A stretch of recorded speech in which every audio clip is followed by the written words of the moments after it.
دیکھیں جنت سے محروم ہونے والے اعمالوں میں سے بہت سے اعمال ہیں، ہم لوگ جو ہے وہ اعمال کرتے ہیں اور اس کی وجہ سے جو ہے ہم لوگ جنت سے محروم ہوتے جا رہے ہیں۔ ان اعمالوں میں سے ایک عمل ہے جو ہے دوسرے لوگوں کے جو ہے ناجائز طریقے سے مال کھانا۔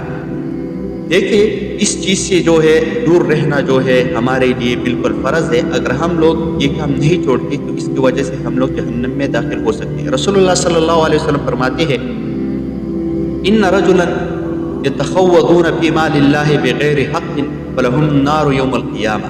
جو لوگ دوسرے لوگوں کے مال جو ہے ناجائز طریقے سے کھاتے ہیں تو جہنم جو ہے ان لوگوں کے لیے قیامت کے دن جہنم جو ہے وہ تیار ہے، اور اس کی وجہ سے جو ہے وہ جنت سے محروم ہوگا اور اس کی وجہ سے جو ہے وہ جہنم میں انٹر ہوگا۔